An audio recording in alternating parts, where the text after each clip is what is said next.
Welcome to Leveraging the Laboratory, a Mayo Clinic Laboratories podcast for administrators, outreach managers, and laboratory professionals to learn how to best leverage and optimize the laboratory for patients, clients, and staff. I'm your host, Jane Hermansen, outreach manager at Mayo Clinic Laboratories. Joining me today are Dijkman Dulkes and Brianne Newton, outreach solution strategists within Mayo Clinic Laboratories. Our discussion topic today is the first of two about managing an outreach program when things don't go as expected. Today, we're going to talk about the laboratory's internal response to problems. Next time, we will discuss how to work through problems with customers. When we design outreach operations, we do it with this plan to provide excellent customer service. We want to support efficiency for staff and maintain quality throughout the process. And we do this with a pretty optimistic view because we expect things are going to work. But we know, of course, things aren't going to run smoothly all the time. But we want to make sure that when things happen, we have the ability and the processes to really efficiently recover and minimize any visible impact to the customer. And if we do that well, it will allow us to be a differentiated laboratory service in our communities. So Ellen, Brianne, you've seen the list of outreach tactics that we put on our website. And those are all of the things that actually have to happen in order for a successful outreach program to occur. So let's pick an area, identify what can and does go wrong, and then what we can do about it. So why don't we start with logistics and courier? And if that sounds okay, Ellen, I'm going to start with you because I know that's your sweet spot. And given that you live in the northern part of the country, you've probably seen and driven some pretty interesting road conditions in your day. Let's talk about what types of adverse events might actually impact a courier service.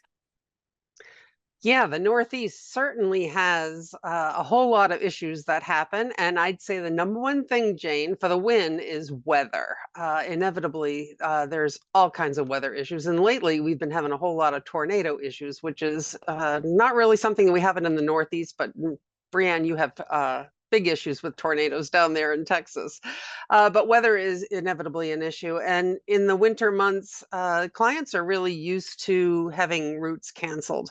Driver safety is the number one issue that we're concerned about. And when the roads are really bad, and in northern New Hampshire, Vermont, Maine, roads aren't even plowed. So sample stability is pretty good for most specimens that are transported. And so clients are called and said, hey, how about if we wait until tomorrow morning to come get those specimens? And clients are pretty good to say, oh yeah, we don't want Bob Smith to make it out in this bad weather. So we cancel routes and we'll pick up the next day, and specimens are stable enough to do that. And everybody wants driver safety maintained. Traffic is another thing. And with GPS on all of the vehicles, GPS will reroute around traffic in the southern part of the states down on the seacoast. The GPS will reroute drivers, and so that's really good. The other thing that you want to pay attention to is talking to the drivers. I had one driver that said to me, Ellen, why do I always pick up at stop A first and then go to stop B? Why don't I go to stop B first instead of stop A? Because then I'm going against the rush hour traffic. So sometimes having interviews with your drivers can really streamline things. So talking to the drivers are really good. The other thing you may want to do is have hubs during the busy parts of the day to avoid traffic. You could have two drivers pick up on different sides of the town or the city and then meet in the middle, and that will save you time and get your specimens to the location on time. Inevitably, airport delays can play a pivotal role in moving specimens, especially if you have to move specimens from one part of the country to another. And when an airport is closed locally, sometimes you can use your courier to drive to another hub and get on a different airline. And so I think just using common sense and increased communication and trying to think out of the box, you can move specimens with little ease, and having a backup plan to do that, I think, is most efficient. Fantastic. Well, knowing that you deal with the snow and some more rural environments, you talked about some traffic issues as well. Brianne, how about you in the South? What kinds of interesting things are affecting courier work in the South that might cause some problems? Well, as Ellen mentioned, constantly dodging tornadoes. recently, of course, but that kind of weather is unpredictable, and so that's harder to plan for. What we find down here weather-wise, it really doesn't snow very often in my part of the country. It's more ice. And as Ellen mentioned and said beautifully, is the partnership and the relationships our courier drivers establish with our clients in the outreach world. They don't want Bob Smith driving on that any more than they want to. So often, if they close early, you might be able to adjust your pickup times. If you know that some kind of weather event is moving in, if it happened overnight, that office may not even be open. There's no reason to send Bob out into the winter wonderland. And so that open communication is important, and a theme I'm sure we'll carry out through the rest of our conversation is just being on top of it, knowing what's coming, watching weather if that happens to, strike in your part of the world. What I also see down here is overheated vehicles, and it may not be yours, it may not be your courier vehicles, they might be perfect and fine and everything. It might be the vehicles that you share the roadway with and the traffic and mess that those inevitably cause. So that's really important to provide your couriers with tools and tactics necessary to either avoid, as Ellen mentioned, using GPS is huge. If you live maybe not in a metro area, but even in proximity to, if your drivers are going to be heading into that to get to an airport, is giving them the tools to avoid and avert, traffic disasters, but also the tools to keep specimens at the right stability. So we can't, down here, I don't want to speak for the Northeast, but down here, we can't take it for granted that specimens are going to stay at room temperature in a car on the side of the road in Texas in the summer. It's just not going to happen. So do they need to be equipped with, vehicle coolers inside, or ice packs, or whatever that they need? Just make sure that that you have provided the couriers or worked with your courier partner so that as much can be done for that specimen stability as possible. So not if, but when those disasters and delays happen, that you've done everything you can to make sure that specimen is taken care of. Absolutely. So I really like those examples. So lots of weather, lots of traffic. I actually encountered one courier group that had a tremendous problem. They had actually purchased a new fleet of vehicles, and the license plates were delayed in arriving. So they had the temporary license plates, and their temporaries expired. And one of the courier vehicles was actually pulled over by law enforcement and had a boot put on the vehicle, and they couldn't move, and they were stuck on the side of the road with coolers full of specimens that they couldn't transport to the laboratory. So somebody actually had to come from the laboratory, drive over to where the disabled vehicle was, pick those specimens up, and then stop by the license plate bureau and try and get those plates, because it had actually really hindered their ability to manage specimens. So I think some of, yes, communication, planning ahead as much as you can, but sometimes just ingenuity and being able to jump in and do what you can when an emergency happens is really necessary. All right, so that's one of the areas. If we think about the tactics related to outreach couriers, logistics, clearly a very important part. What about information systems? I see IT as a critical backbone for any outreach program, and if things don't work as expected, you can be in really big trouble. So Brianne, why don't we start with you? How can we survive without our critical IT systems? What should a lab plan for? And how do you set yourself up to effectively address the things that you can't plan for? Oh, goodness. All of us want to think that we don't have to live without our computer systems and everything, because they are the lifeblood and the nervous system of the lab. But if they haven't failed you, they're gonna. And that's just the nature of the business. As far as planning for it, what I would suggest is a walkthrough, which sounds really odd. I did that in my previous world, and it was very helpful. And so it was walking through and watching a specimen from the moment it hit the door, and just saying, okay, let's walk through. I know the processes, but I want to watch them. Every time something electronic is involved, let's pretend that broke. What would we do? Okay, let's carry forward. Maybe it wasn't that system. Let's walk it through to the next one. What if that's broken? And so you kind of begin to see where your dominoes could possibly fall or fail. And And again, maybe it wouldn't hurt to go earlier than that in the process and maybe say, okay, it's our ordering system, so we need to back up that process even further to our outreach provider locations. But we started with the lab, and it was as simple as starting with, okay, maybe we can't put in the orders. Maybe we can't receive it. Maybe we can't XYZ. Okay. So that's something, first of all, that I would suggest. Don't assume that you know what could fail. Just go ahead and take the time to do that. As far as preparing, starting with a downtime form, which every laboratory has, but that downtime form can be such a key tool in the recovery and relaying of results. And so what I mean by that is creating a downtime form that contains all of the information possible that you will need to enter those results once your systems are back up. So it has all of the key pieces of information, patient demographics, everything result related, so that that one piece of paper can then be transmitted later as a result. Also, in the relaying of results, use that downtime form in a carbon copy format so that you're only,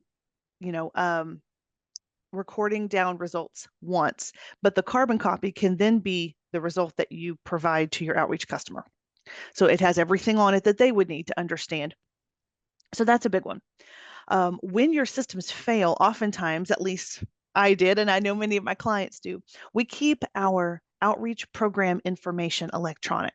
That's where we update all of the key people, their email address, all the contact info, locations, their addresses, all of that stuff is kept in this beautiful, OneNote or spreadsheet or something like that. And if you can't get to that because it's on your hospital, drive or whatever, what do? Well, I think I know that person's cell phone number or whatever. That's not going to help. So one maybe weird and kind of throwback suggestion that I would make is actually to keep those records manually. Keep them, a hard copy of them in the lab, and go back to the old school lab binders. keep an address book of your outreach program clients. Keep it updated. And you say, okay, I don't want to be in that thing all the time, Brianne. Okay, well, when you do your annual or semi-annual client performance update, go in there and make sure, hey, this is the address. These are the back phone lines. Let me make sure your fax number is still correct. Just a real quick, information verification. And now you've got updated information for that client. Last, for preparation, is making sure that your lab staff is trained on where that hard copy binder is, where it is, how to use it, how to find it, because you can't guarantee that your systems are going to go down on the shift that you're working. It might be an off shift, it might be a holiday, it might be a weekend. So just making sure that the rest of your staff know what a beautiful piece of information that you've put together, trying to keep everything rolling. How to prepare for that, that's the best that I could do, is just say, what happens if everything's broken? How do I continue to convey results? And how do I make sure the people performing the tests and obtaining those results know where everything is and how to use it? I think that's really good, Brianne. And I totally agree with you about downtime forms. I think I would also be sure, because when it's planned or unplanned downtime, clients want to be at the ready to know what to happen when you go down. So make sure when you onboard a client, they have all the downtime forms and they know how to use them when you onboard them. And having a standardized downtime form is critical, so that when they need to use a downtime form, you don't have all kinds of variation in the form. So I would recommend a standardized downtime form that every outreach client uses. If it's a planned downtime, maybe they don't draw specimens during that planned downtime. If you can have them mitigate the specimens or not send the specimens during that planned downtime and have them send them after, then you reduce the impact of that downtime. So maybe you're down for 4 hours, have them collect specimens if they can till after the downtime. and then they're back and systems are working as appropriate. If it's an unexpected downtime, make sure that they're communicated to and have them go into downtime mode, knowing that they're going to use that standardized downtime process that they've been educated about. And maybe there's a downtime procedure that they automatically follow. And then as far as reports, if they print on paper, maybe they get delivered or mailed or somehow delivered to them, or maybe the results go back into the interface and they're delivered after the system comes up. But communication is critical. When your internal operations are focused on a downtime, it's sometimes you neglect the outreach customers. So somehow in some way, you've got to communicate what's happening to your external clients. Wonderful. And I think truly the goal would be to make it as invisible to customers as possible. But what you both just highlighted is actually engaging customers so that they understand when something happens, how it's going to impact them, what they need to do. So I think that's fantastic. And I think along that same line of IT, something that's caught a lot of attention this spring were some ransomware attacks. One was at a health system level that just crippled the system for a very long time. And there was another one that very specifically impacted billing. Now, in that case, prevention is truly the best cure. Staff training and reinforcement so that they're not subjected to those cyber attacks is truly going to be your best friend, because all it takes is one email clicked on the wrong link and you could bring your entire health system to its knees. So to make sure that staff understand that they each have an opportunity to help protect the security of the IT systems within the organization, incredibly important. And then, of course, there are some things that any amount of training and planning can't prevent. And having just lived through a pandemic, how about some catastrophic things that might happen, such as widespread staffing illness, widespread absences in the laboratory? And not just with the pandemic, but I know, Ellen, you had an experience where you led a project where everybody was sharing the same vehicle and they all got sick together. Why don't you tell us about that and a little bit about how you managed that situation? How the heck did you remember that? That was I way back in remember things. What that can was I say? that was from 2012, and I was leading a project where we had to train staff that lived an hour and a half away to come to the main hospital, and we didn't want to pay them mileage because it was like a whole van full of people, 15 people. So my bright idea, I said, let's rent a van and we will have them drive up together and we will train them an hour and a half away, and they'll come up Monday through Friday and they'd work a short shift and we'd pay them to come up. Well, it was a great idea until one of them got sick, and then another one got sick, and then they all got sick.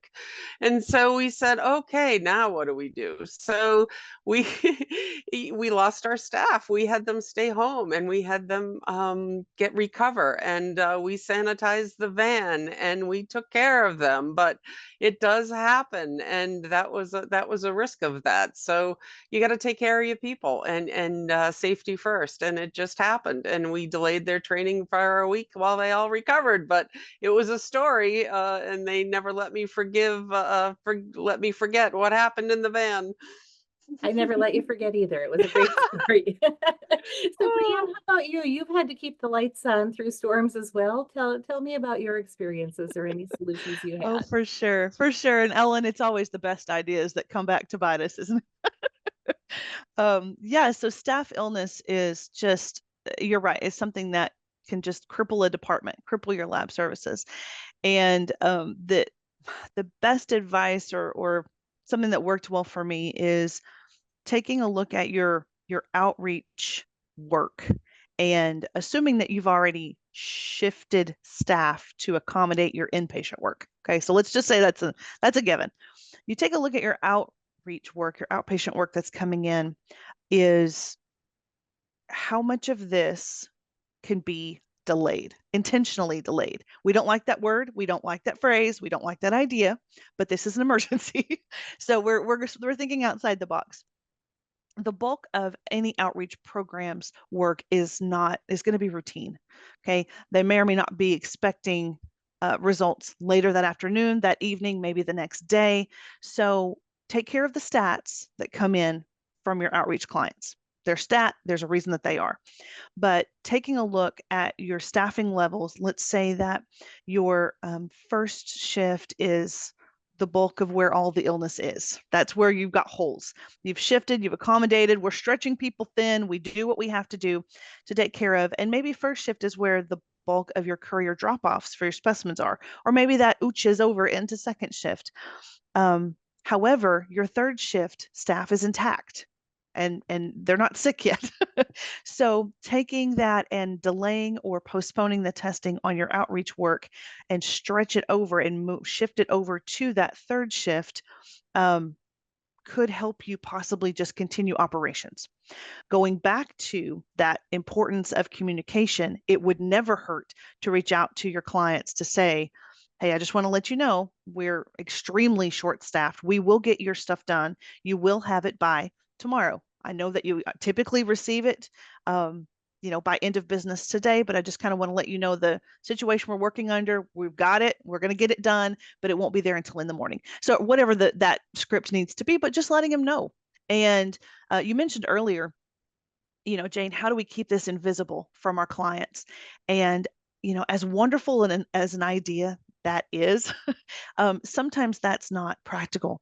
And also sometimes it sets you up for failure for when things go wrong, not if, but when things go wrong, because they're used to things just running seamlessly. So if all of a sudden, the lab trips and falls because of a staff illness or, weather or whatever it is, they have no idea what to do or what to expect or anything like that, or that you have any preparation ready as the lab leader. So letting them in on that secret and letting them peek behind the curtain a little bit can really strengthen that relationship, because they know you've got their back. You're going to let them know what's going on and that you're prepared for all kinds of things, locusts and plagues and all kinds of stuff that you've got it. So sometimes a peek behind that curtain can really be beneficial in keeping that communication open.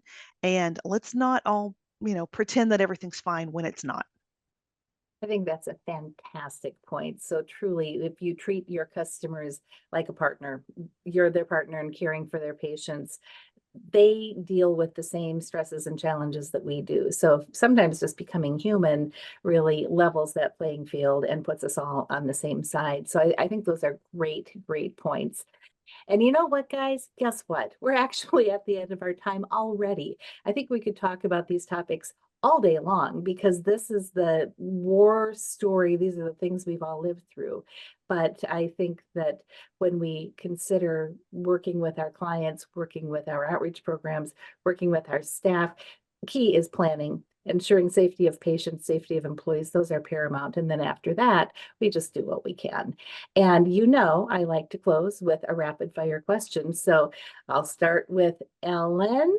What is your favorite safety net suggestion related to when something fails in outreach operations? What's your one favorite thing?